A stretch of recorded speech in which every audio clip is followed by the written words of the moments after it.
Now, we've got lots of questions coming in for our pharmacist, Kathy Maher, and we're focusing on men's health this afternoon. Kathy, welcome again. Hi, Maura. How are you?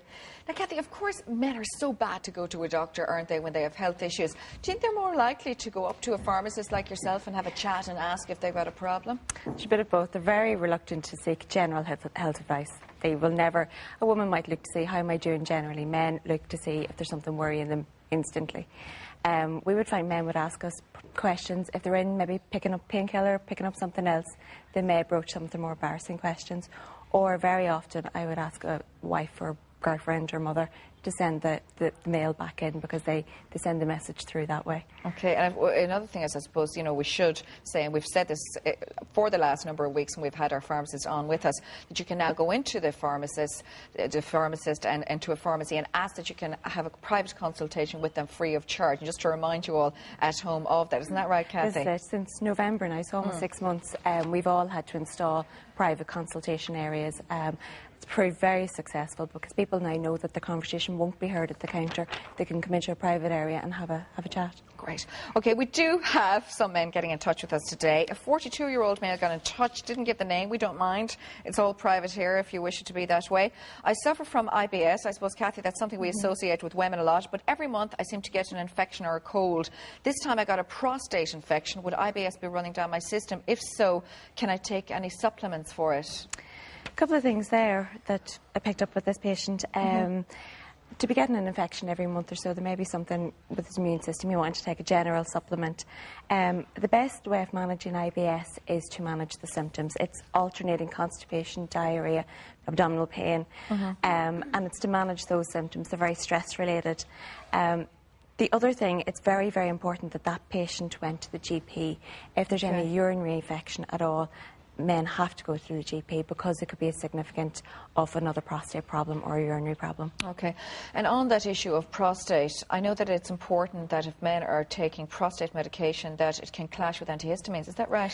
With some of the older antihistamines, again, they can cause urinary retention, which can lead to a further problem. So it's like with any medication, always double check, is it safe? Is any over-the-counter medication safe with the prescription medication? Just for a minute as well, what about herbal medications, Kathy, as well? Should we be careful with them if we're taking orthodox medicine as well? Absolutely. There's one in particular, and anecdotal evidence will show that it does help. Urinary symptoms. Saw palmetto is the name of it. Saw palmetto. But all clinical guidelines that we would have would say don't use them, because it can actually interfere with the tests that need to be done to check the prostate function. So saw palmetto shouldn't actually be used to treat urinary symptoms. And we would find quite a lot of people will come in and buy it because they've read it in a magazine without checking is it the right thing for them. It interacts with things like warfarin, with some anticoagulants. There's quite a lot of problems with it. So again, we would just say just check if it's suitable for each patient. Yeah, so you should, of course, if you're on blood thinners or any other medication, you should check what's safe to take with that. Another question here. I suffer from passing gas a lot. Can you please help? With that patient, could be male, could be female. We check the diet, check if they changed anything.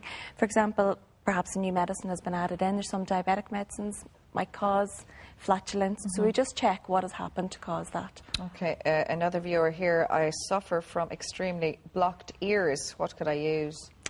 I would get them to pop into the pharmacy and pick up some oil-based drops. They're usually arachis oil, which is like a nut oil, and just use them 2-3 nights in a row to try and unblock the wax. That's so you just pop them into your ear, is it? Yeah, absolutely. Okay. Maybe you need to get your ears syringed. Of course, we don't do that enough, do we? No, we don't. But the other thing is they would have to soften the wax first. So the very first thing they need to do is to treat the blocked wax. And get that over the counter? Absolutely. All right. I have dry skin on both elbows and had it all over my body at one stage and had to get light treatment. It's now starting on my elbows and where I had a small cut. What could I use besides the moisturiser, because it does not help? This sounds like a patient who had psoriasis, which is an autoimmune disorder, and again, under periods of stress, this worsens.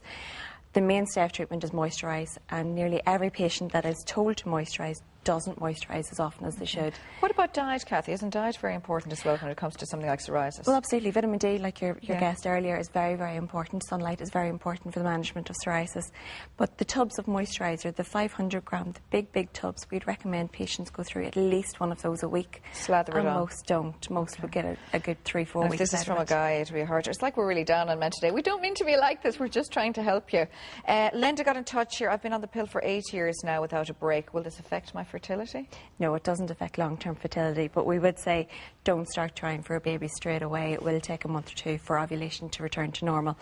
But it's important that if she is going to come off the pill, that she is using folic acid in case she does become pregnant quickly. It's very important. So give yourself maybe 3 months on folic acid before you try and become pregnant. Kathy, just something that we noticed in the papers there, abortion pills, DIY abortion pills seized by customs. Now, this again, buying online, Kathy. Yeah, this was back in the papers over the weekend. With any medication, it's not safe to buy online. For a start, it's illegal to supply pharmacy or prescription-only medicines into Ireland through the internet. You don't know what you're buying. You don't know what's in them. You don't know the quality, the safety, the effectiveness. And with these tablets, they can cause long-term problems. They can cause incomplete termination. The lady might have to go and have surgical intervention, excessive bleeding, hemorrhaging.